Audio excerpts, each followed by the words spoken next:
मे महिना या वर्षी आता उलटायला लागलेला आहे। त्यामध्ये 10 ते 12 तारीख आपण आज आहे। त्यामध्ये मित्रांनो आता 10-12 दिवस गेलेले आहे आणि आता मे महिन्याचे 20 दिवस राहिलेले आहे किंवा पुढचे आपण 5-6 दिवस जून महिन्यामधले पकडू।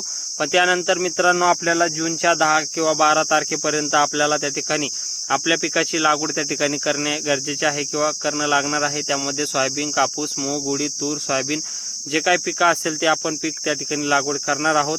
मग त्यामध्ये आपल्याला शेतीची मशागत त्या ठिकाणी करणे गरजेचे आहे। शेतीची मशागत जर चांगल्या प्रकारे आपण जर केली तर आपल्याला निश्चितच त्या ठिकाणी भरघोस उत्पादन मिळू शकतं। मित्रांनो, मशागतीचे फायदे आपण त्या ठिकाणी बघणार आहोत। मित्रांनो, त्यामध्ये आपण जी पाठीमागे आपण बघू शकता की नांगरणी केलेली आहे। नांगरणी केल्यामुळे मित्रांनो आपल्याला सर्वात महत्त्वाचे फायदे होतात। नांगरणी केली की जमीन ही चांगली तपते, तपल्यामुळे आपल्याला जे हानिकारक बुरशी आहे किंवा ज्या रोग किड आहे तर त्या नष्ट होतात आणि जमिनीची त्या ठिकाणी मातीची पलट होते। त्यामुळे आणि जे तण आहे तर ते हळूहळू उगवतं, त्यामुळे सुद्धा आपल्याला मशागतीला फायदा मिळतो नंतरच्या काळामध्ये। त्याचबरोबर मित्रांनो, पाणी ठेवून धरण्याची क्षमता खूपच वाढते। जमिनीमध्ये आपण जर त्या ठिकाणी बघितलं तर ही माती जी आहे की भुसभुशीत होते, त्यामुळे पाणी साठवून ठेवलं जातं।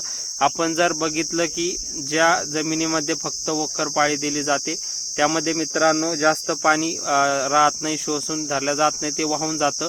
पण आपण जर नांगरणी केलेल्या जमिनीमध्ये जर बघितलं तर जास्त वेळ पाणी जिरतं, म्हणून आपल्या पिकाला येत्या काळामध्ये फायदा होतो। त्याचबरोबर शेतकरी मित्रांनो, आपल्या जमिनीमध्ये जर नांगरणी केली तर त्यामध्ये खूप सारे जे हानिकारक बुरशी आहेत तर त्या जळून जातात, पण त्यामध्ये आपल्याला जे भुसभुशीत रान आहे तर ते चांगल्या प्रकारे होतं आणि येत्या काळामध्ये पिकाला तो फायदा होतो। पाणी धरून क्षमता ती तर वाढतेच, पण मित्रांनो त्यामध्ये जर आपल्याला नांगरणी करायची नसेल तर आपण त्यामध्ये चांगली वखरपाळी सुद्धा करू शकता। वखरपाळी केल्याच्या नंतर जे काडी कचरा आहे किंवा जी विष्ठा आहे खराब, तर मित्रांनो ती पूर्णतः नष्ट करायची आहे, जेणेकरून आपल्याला त्या ठिकाणी ज्या हानिकारक बुरशी आहे तर त्या नष्ट होतील आणि येत्या काळामध्ये आपल्या पिकाला कुठल्याही प्रकारचा हानी होणार नाही। त्यामुळे आपण काडी कचरा नष्ट करून ठेवा। मित्रांनो, अशा प्रकारे आपल्याला मशागत करायची आहे। मशागत केली तर आपल्याला नक्कीच त्या ठिकाणी फायदा होणार आहे।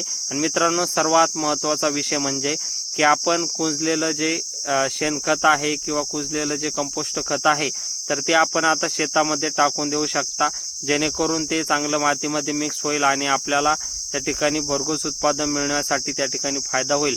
तर मित्रांनो, शेतीची मशागत आपण आता करून घेऊ शकता। तर मित्रांनो, माहिती कशी वाटली कमेंट करून सांगा आणि आपल्या शेतकरी बांधवांपर्यंत ही माहिती नक्की पोहोचवण्याचा प्रयत्न करा।